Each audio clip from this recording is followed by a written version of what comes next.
Welcome back to another episode of Can You Believe That? I'm the Car Wizard. You've probably seen me on YouTube already. We also have Thomas Durant, who is the paranormal guru. And today we're going to talk about something most everyone across the world has heard of at least once in their life, probably, and that is Bigfoot.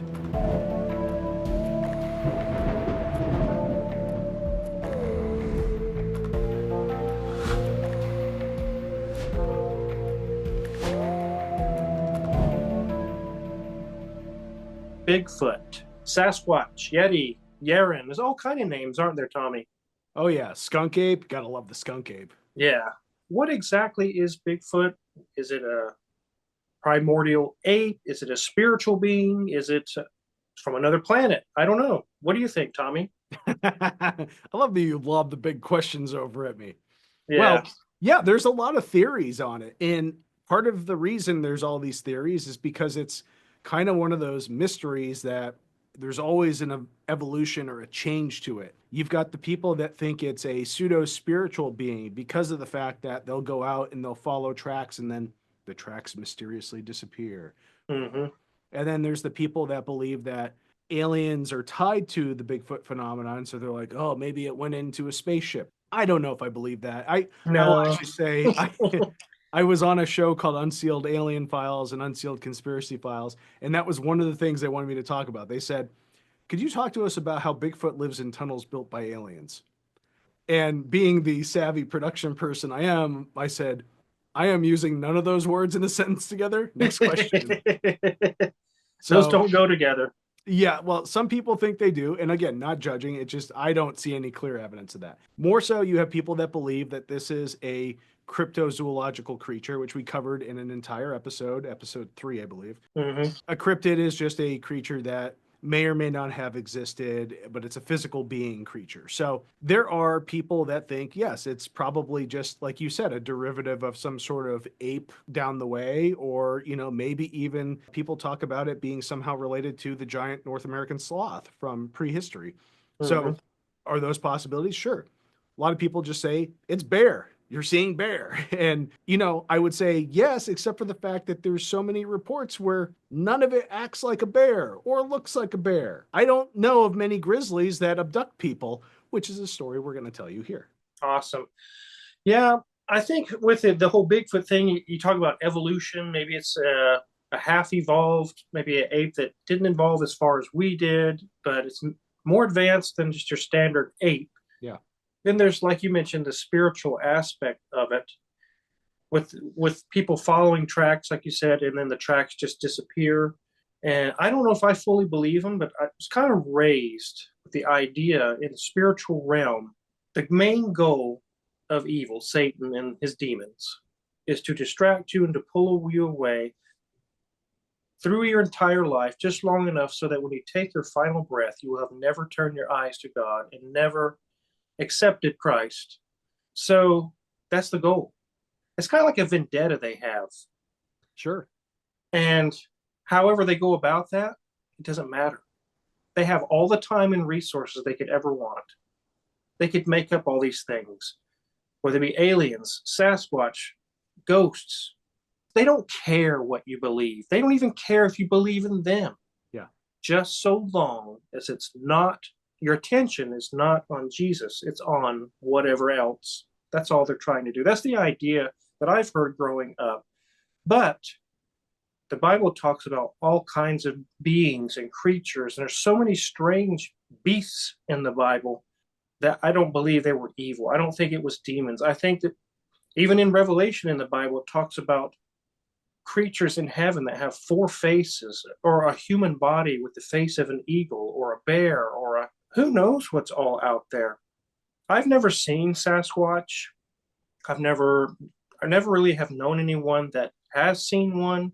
What are some of your, do you have experience with Well, that seeing one? you actually do because I think we talked about this in the cryptid episode, but if not, Oh, okay, or for yeah. those who didn't listen to that episode, it may have got cut out, honestly. So I was on the fence about it growing up. Like, oh Hmm. yeah, it was the first book I picked up was Lauren Coleman's book on Bigfoot.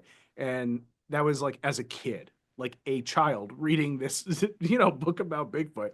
I was fascinated, but I didn't know if I necessarily believed, right? So Right. I was visiting colleges in Florida with my buddy John Dennis and his dad, and we were doing a lot of late nights driving because, as one would imagine, if you're from the Northeast, you're used to driving for an hour or two and getting to another state. Well, Florida's massive, and you drive for hours to just get to the next college or the next town Yeah. you're going to. So late one night, we were driving back from one of the universities we were looking at. His dad was fighting to stay awake because it had been a long day of travel. I was awake in the back because I don't like sleeping when other people are driving. Control freak issues, I know. But we were going along this straight pathway, and there was marsh on both sides. And in front of us, there was this large creature. I mean, it was big, had long, kind of golden brown hair. And I mean, this was no dog. This thing was massive, but the hair was long. Right. His dad freaks out, and drives a couple miles down the road to make sure we're not near whatever that thing was. He pulls Hmm. over, he gets out, and he's dumping ice over his head from the cooler because he thinks he's hallucinating. And I'm like, no, Mr. Dennis, I also saw that. What was that? And Right. could it have been a bear? It's possible with the way it moved, it might have been. I don't know that the bears have that hair color and texture and length to them in Florida, because I would assume it's mostly black bears, which this thing, I grew up around black bears. That was not a black bear. I can tell you that for sure. So, yeah, I mean, that put me into the believer category right there. And then you just hear all these stories from across the world, too. It's not just in the United States. Like, yeah, the Pacific Northwest is known for Sasquatch, and you've got a few of them in other places, and the skunk apes down in the south. But the fact is, like across the planet, there are the Yemen, the Yetis of the world, these same type of creatures being seen in various places. So, yeah, maybe there's something to it. Maybe we should listen to the people that have these sightings and see what it is. Not to say that it's not bear tracks, because I did go Sasquatch I don't want to say hunting because we're not trying to hunt it, but No. looking for squatch in the Nevada mountains. And we came across tracks that the gentleman I was with believed were Sasquatch tracks. But to me, I was like, no, that's clearly two bear tracks right next to each other, because a lot of times the way bears walk, they'll lap over themselves. So it's Hmm. two prints in one hole, basically. And it can look like a single long footprint. But when you look at it closely, you're like, no, no, no, this is definitely just a bear walking through here. I'm not an avid Sasquatch hunter. There's plenty of people out there that are much more well versed, like Lauren Coleman being a prime example. There's people that are way more well versed in this, but I do think it's a fascinating situation, and I do think it's real. Yeah, I have a friend. His name is Taryn. I don't know if he's fully seen a full body Sasquatch. He's had experiences. He's heard things. He's seen things. I don't know if he's ever fully seen one. Maybe he has. I don't know. He definitely follows pages or any posts or anything people have seen Sasquatch. He's definitely into it. He's always also checking evidence that they've been around, and maybe you know more about it than I do, but things like where they may have been bedding or Yeah. broken sticks or broken trees or what's up with that? Yeah, there's a lot of evidence that people run across that it's super fascinating, because you're like, well, what did this? So, in terms of the housing and the bedding, people will, in the middle of the woods, come across these structures made with sticks, or essentially trees that look like they've been just torn off of their bases Mm-hmm. and not cut in any way. So that's a little interesting. But then they're put together like little huts almost. And then inside, it's like anything from like berry shrubs to moss to other smaller sticks gathered and put into what look like beds. And there's depressions where something was likely laying. Now we know that deer will also bed down, and other animals will kind of make those sort of nests, but they don't build the structures around the nest. No. So No. that's a fascinating thing. You see like these brambles and these shrubs and things that are just like amassed into what looks like some sort of makeshift hut that a survivalist would do, but it's not obviously made by a man, because you would see evidence of that. Some survivalists do clean up after themselves, but usually they'll take down the structure as well. So yeah, it's very possible that when you come across that in the woods, maybe Sasquatch or Bigfoot was bedding down there. But then there's also things like the noises that come out. Hmm. Um, there's people that go out and they'll do the Bigfoot yelp or the Bigfoot howl and try to get responses. And a lot of times they hear something back. Then there's the knocking of wood, what sounds like somebody taking a massive stick or a rock and hitting a tree. So if you go out with a team to look for Sasquatch, a lot of times you'll do the striking of the tree to try to get a response from any possible Bigfoot or Sasquatch that are in the region that can hear you. And then there's the getting rocks thrown at you thing, which Oh, yeah. happens honestly a fair amount with some of these people where they're out, either just hunting and minding their own business, or they're just camping, or they're looking for Sasquatch, and, large rocks start making their way towards your head or towards your camp. That's a little scary. That would be. Yeah, not a fan. Yeah, I've But always told my friend Taryn I would love to meet a Sasquatch someday. He always says you would until you do, and then you don't anymore. You're like, oh my God, this thing could kill me. yeah, they're strong. Like the idea that they can tear trees down Yeah. with their bare hands. And that's been reported multiple times throughout history where literal trees just getting ripped out of the ground by these creatures without breaking a sweat. Also, some of them being able to bound like 15 feet easy without too much effort. Hmm. They are just like incredibly powerful creatures, if you believe this at all, and if you think they're real. So it's yeah, I don't think I'd want to run into one, truthfully. I'm pretty sure I would once again pee my pants, as tends to be tradition for me to say on the show now. So I want to know, I'll tackle demons. There's rules there. There's no rules when it comes to Bigfoot. No, they can pretty much do whatever they want. Yeah. But one thing I definitely that comes to mind, I've watched television shows, I've done my own research on them, and if you look into the ancient record of things, cave writings or cave paintings, or even old manuscripts or scrolls, all kinds of different information recording from the past, you can hear about a great flood that happened with Yeah. the Epic of Gilgamesh. There's a biblical flood. There is a flood that happened with the Quran. There's all kinds of different cultures. You can hear about some sort of flood happened in the past. Yep. It all corroborate each other. So it's probably evident that something did, in fact, happen. And the same can be said for Bigfoot is through Native American cultures, through Chinese culture, Japanese culture, Russian culture. Everyone has a story about seeing a wild man or a hairy ape type of a man. It's not a bear.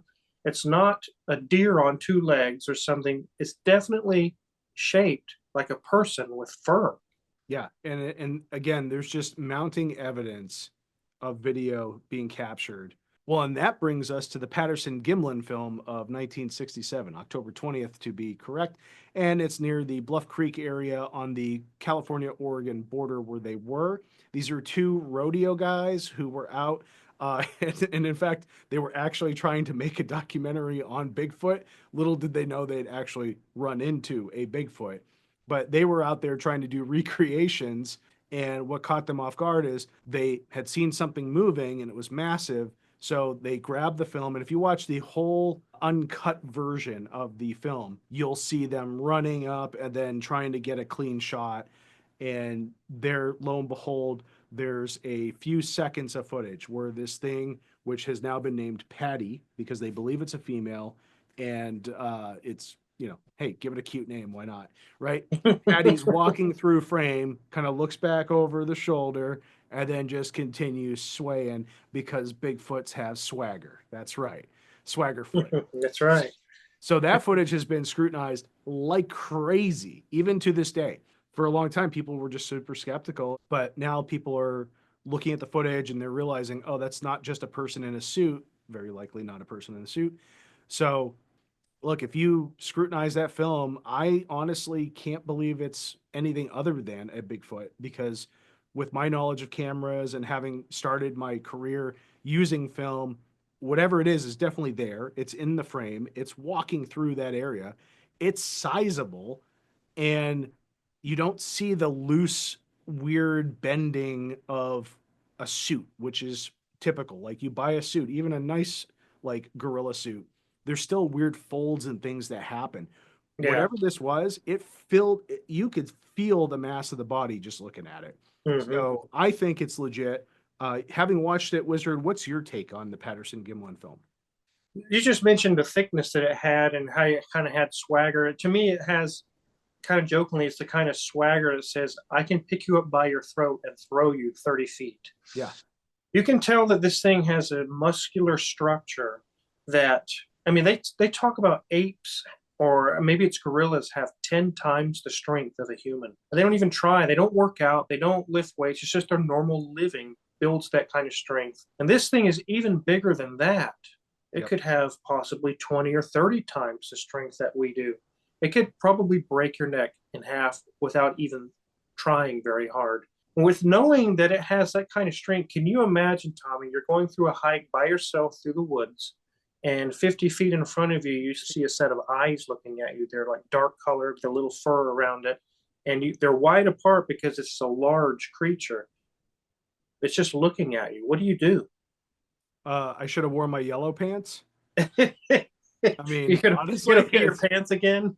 well, here's the thing. I learned very early on from my old man that, when you encounter a bear in the wild, unless you've got a really good aim and you have a very powerful gun with you, all you're going to do is tick it off and end up becoming mincemeat. So Yeah. a gorilla type creature that's bigger than me, likely faster than me. And then, as you see from that footage with the swagger, she didn't care that they were there watching her. She was just going about her business. You don't really Hmm. see her speed up a whole lot to get away from them. So obviously, they're not a threat, which means Patty is the alpha out there. So yeah, if I saw that, yellow pants it is. I'd be afraid too. I probably would slowly back off while keeping eye contact and put my hands up and be like, hey, I'm not here to start any fights. Yeah. I'm going to go about my way. I'm going to go a different direction now. You stay there. I go over here. I think that's what I would do. Yeah, I think that's a fair way to do it. Like you'll hear stories of men and women running from these things, but obviously like they can outrun you. Uh, Totally. we don't know if like the missing 411 people that have been for those of you who don't know, missing 411 is this collection of missing people cases from national parks and forested areas and nature areas where these people just disappear, and sometimes their clothing is found, sometimes their clothing is found and it's like folded. It's like super weird. But maybe some of these people that go missing in the forest, they're not killed by just a wild animal, they're maybe killed by Bigfoot. And the reason I say that is because there's an interesting case I want to share with you, Wizard. Before we dive into that, I have one last piece of advice I think that people should have if they come across this situation where they almost face to face with one of these. Okay. Probably don't put on a tight black shirt and get a voice recorder and say, did you come from the pit of hell? Come out and grab me. You probably shouldn't do that. That's a bad idea. Oh, no, no, the tight black shirts are not good, especially when you have my figure. Yeah. Not worth it. There's a gentleman named Albert Otzman who is a Swedish immigrant, and his favorite hobby in the world was gold prospecting and Hmm. mining. So he would find old abandoned mines or find spots where he could sift through and try to find pieces of gold. So on one of his little adventures, we'll call it, he was camping and woke up to being carried in his sleeping bag. And again, this is in the, I want to say 1920s, 1924. Something was running with him, so he could hear the heavy breathing from inside his sleeping bag. And this whole ordeal goes on for quite a while.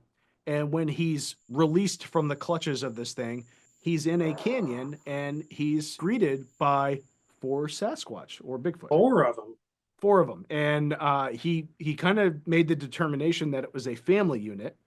So there were a younger male, a younger female, and then what he considered the mom and the father, who's the one who brought him there. When he wrote his account after the fact, he mentioned that it seemed like the female Sasquatch was annoyed that a human had been brought into their living area. And he proceeded for a couple of days to be there with them and kind of shared some of his foodstuffs and things with them, and I guess taught them how to make a cup out of a can. But apparently he also had a pack of snuff, which he decided that maybe to get away, he would try to get the big father to take all the snuff, and that would like maybe make it sick or kill it so he could leave. So somehow he gets the Sasquatch to take his snuff, to take the entire packet of snuff, and makes it sick enough to where he's able to run and escape and get away. Again, the details are kind of sketchy and it feels very much like a tall tale. But the That fact does. that this guy claims to have been abducted by a Sasquatch, and I mean, if you can read the account, please do because it's hilarious. You can't write a comedy movie any better than this. But he swears it was real right up until his death. So there you go, Alan Otzman and the Bigfoot abduction case. So now, if someone's having discussions about alien abductions in the family, you can jokingly say, I was abducted too Yeah. by a Sasquatch. Yeah, I think less anal probing with Sasquatch, though, thankfully. Yeah. So yeah, it's been around for so long. Like I was saying with the red-haired giants, the Southwest Native Americans really believed that there were these giant Hmm. man-like creatures with long red hair that to them were kind of evil in a way. They would sometimes eat some of their fellow tribal members. They would kidnap people. There was a lot of like issues between the Native Americans and these red-haired giants to where there was like a war apparently that went on early on. Wow. Yeah. So a lot of their oral beliefs on it are that, they were kind of nasty and not very nice. So that's why in the Southwest, a lot of times like this stuff is looked at as like, oh, that's bad because, they weren't nice to us, which, again, maybe probably because just like people, I'm sure there's some groups of people that are great, some groups of people that, as we know, are not great from history. Probably the same thing with these Sasquatch. Yeah. Something I want to ask you a question, probably want kind of finalize this with this question here is there's obviously more than two or three of these things alive. They would have to be to order to procreate and last all of these generations, millennia of time. Yeah. Why has there not been a body or a skeleton found or organs or some kind of material? Look, do they have burial beliefs? You brought up in the last episode we did with cryptids about elephants burying their dead. Yes. And I thought that was very pertinent to this conversation because it's very possible that they do bury their dead or have Hmm. some way of disposing of the body. Because with the intelligence, a lot of times, like when people with guns come across Sasquatch or Bigfoot or skunk apes, what they say is, I didn't want to shoot it because it had eyes like us. It was too much like shooting a human.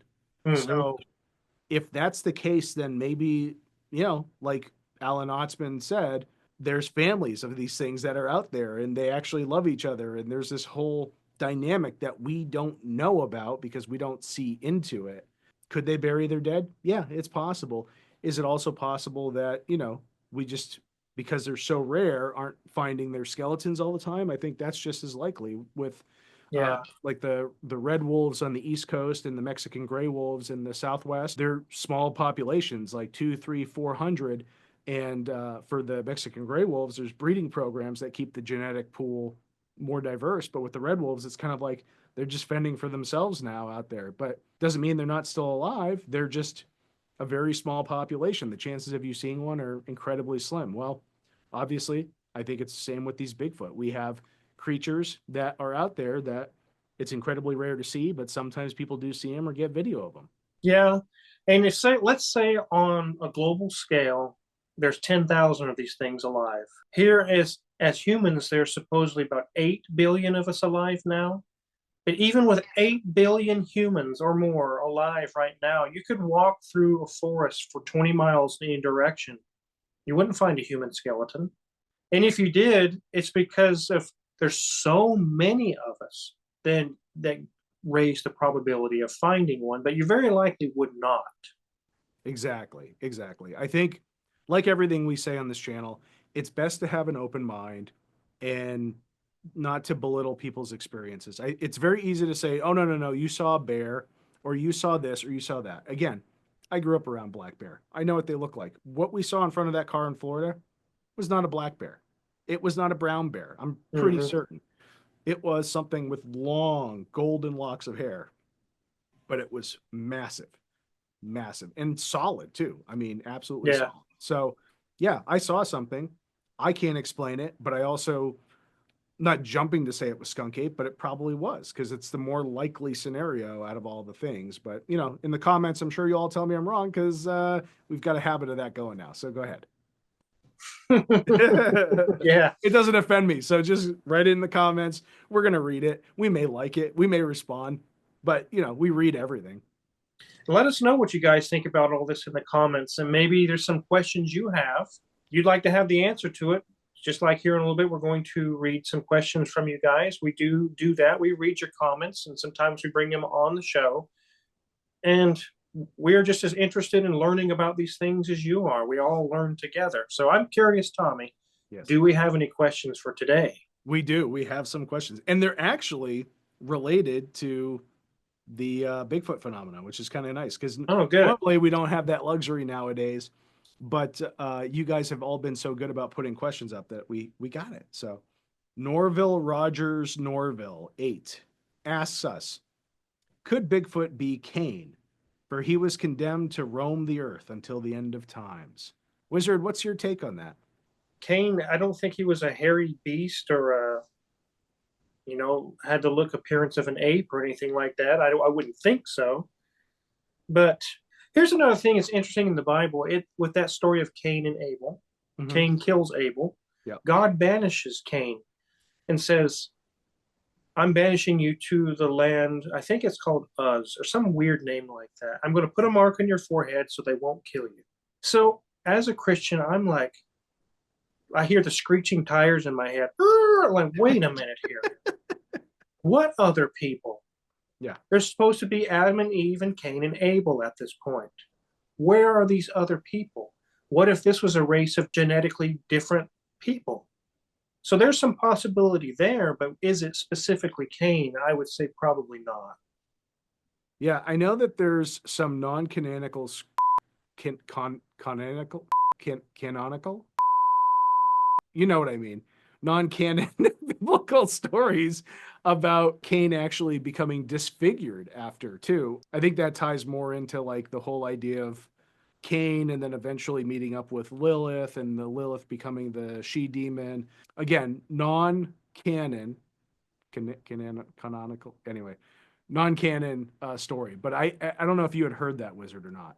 I've heard of Lilith. I've heard of some of those stories. But again, you wouldn't find that in the Bible, talking about hooking up with Lilith and this and that. But I definitely have heard some of those stories.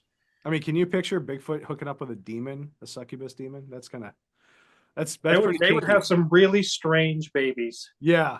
Which may have been the case. The other thing to bring up though is in the biblical side of things, the Nephilim were always looked at as being giants and kind of monstrous. Mm-hmm. So, could the Sasquatch be what humans thought were the Nephilim back then? Yeah, the Bible says there was giants in those days. It says those specific words, and in those days there were giants. Right. So all through the Bible, there's instances of different creatures, different varying heights and sizes of people, different kinds of people.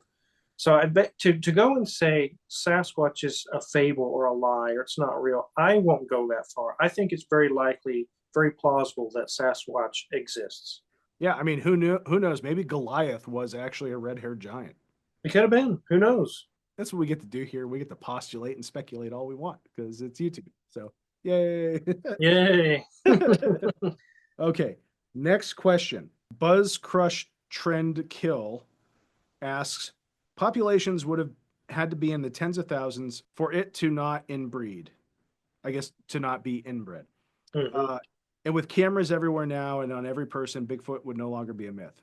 Bears on their hind legs as most probably what people mistake for Bigfoot. I'm not a geneticist. I don't get into populations or inbreeding or things of that nature, but there is some truth to that. In order for their species to continue to procreate, I would think that there's more than just 10 of them or 5 of them, because at some point there would be interbreeding. There would be possibly defects in the genetic line. Yeah. Things, I mean, it could cause issue to have a good, healthy, I guess, gene spectrum. There would have to be several thousand all over the world that, maybe one would travel and meet this group or a different group. I don't know what you would call a group, a clan of Sasquatch or Yeah, I don't know what a gaggle of a Sasquatch. family, a gaggle of Sasquatch. That's I not don't the know. right term. But I definitely think there'd have to be more than 10 in the world. There needs to be thousands to have a good, healthy breeding cycle, I think.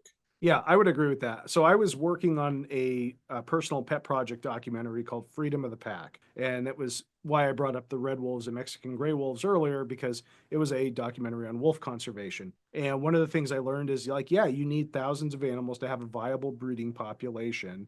Mm-hmm. The genetics aren't going to be, for lack of a better term, concocted. Yeah. So the idea that, yeah, I mean, you could say that, yeah, they would need to have a large breeding population, which is true. But again, if these are in remote areas, they're staying away from humans. I mean, and they're likely a much smaller population than bear, which bear, even in the Pacific Northwest, are incredibly rare these days. So I think it's still possible, but we understand what you're saying. But I hope us bringing up your question helps you to at least think about what we're saying a little bit more. But you're entitled to your opinion, and that's the beauty of this, is I can't prove you wrong. So Yep. there you go. Moving on to the next one. On to the next. Just like the ghost hunters say, on to the next. Exactly. I've got another question that is not related to cryptids. Our friend Image B Boy, Image B Boy. I hope I'm saying that right. I Uh, don't know. they write, as a member of Mormonism, we teach that God creates worlds without end. We teach that God has a physical body and knows all spiritual, physical, and technological matters. Wizard, are there aspects of these beliefs, his or her beliefs, um, that parallel yours? And if not, can your beliefs be stretched in any way to accommodate their beliefs? Well, I don't know. I mean, God obviously has a physical body, some sort of a body, because in the beginning it says, God says, let us make man in our image. So we must appear similar or kind of like he is, or otherwise that would make that a false statement. And if you are a believer of the Bible, you would say that there wouldn't be false lies from God. So to have a physical body, I don't know, but it would have appearance of us possibly, yes. Okay. Now, other worlds, yes, we can science can prove there's other worlds, there's other galaxies all strewn out throughout the universe. And are there beings on those planets? I believe that there possibly is. Yeah. And I think there'd be a lot of parallels with that, that there's this entity that looks like us, has a physical image like us, and that there's multiple worlds without end. Yeah, I would say there's a lot of parallels to that. Yeah. In terms of the technology side, though, I mean, I guess, and this is me speaking for you, so correct me if I'm wrong, Wizard, but the idea that God is all knowing and all powerful, then any technology we create, obviously, God would kind of know everything about it, right? Yeah, and the thinking behind that is all physical and scientific properties, and from a biblical standpoint, God has created. So he knows all the possibilities that could ever happen with every atom in existence. So you're not going to show him something that's new. I mean, he'd be like, yeah, I already knew that. I designed it to act that way. Why is this new to you? So yeah. Well, there you go. So, for our Mormon friend, Image B Boy, we hope that that kind of answers your question. Yeah, I hope so. And I've got one more from Cliff Victoria 3863. What do you guys think of organized religions? I have a hard time following an organized religion because of the problems and cruelties they have caused around the world. Well, that's a hot potato. I'll take the hot potato if you don't mind. Oh, by all means, Wizard. That's a pointed question. That's insinuating because has Buddhism gone around and persecuted and harmed other people? Not really. No. There has been conflicts between Christianity and Islam. There was crusades. There was all kinds of things like that. Even to this day. There's instances where Christianity tried to grow itself through slaughter of lots of Indian cultures in South America and different things. You have to think of that. That was possibly man doing that. Man taking God's word and saying, I believe it should be this way. So let's go kill all these people or get into war or have a fight. You have to be careful about that to say, well, Christians killed all these people. No, possibly people killed all of those people. They were using the banner and the flag of Christianity, but they may not have been operating under something that God would have condoned. So I know what that person is trying to corner Christianity. It's been harmful to people. They're saying the organized religion that they're speaking of is Christianity. But there's multiple different religions. There's Yeah. people when they say organized religion, it's a pointed question directly at Christianity. It usually is, because they usually leave out a lot of peaceful religions. Yeah. Buddhism, there's Judaism, there's all kinds of different organized religions. Look, I'll say there's folks out there like David Koresh who obviously take whatever spiritual teachings they've found and corrupt them. I would say that every culture and religion at some point, for the most part, not all of them, but a lot of them, have had some sort of, let's say, interpretation issues. Like, Yeah, the people that are creating the institution or that are overseeing the institution have their own agendas or have their own thoughts on a thing. So it can, absolutely corrupt the message going out to people. For me personally, it was like the stuff going on with the Catholic Church growing up. Like it was pretty insane, and it's not excusable by any stretch of the imagination. So for our family, that was kind of like, well, that's it. And we went to just practicing our beliefs on our own. And I hmm, don't think there's anything wrong with that either. If no, you can't find a church that accommodates what your moral compass is telling you is right and what is in your belief system as just and right. If you follow a belief system that is about compassion and kindness, then you shouldn't be in a place that is judgmental or angry or wanting violent to or violence, right? yeah. you know so I think, everyone should follow the path that they feel comfortable on. I'm not going to tell anybody what to believe or how to believe. It's just not my, honestly, it's none of my business.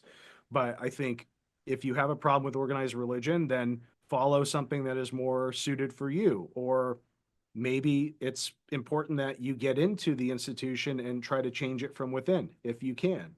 Sometimes there are people that do really well doing that.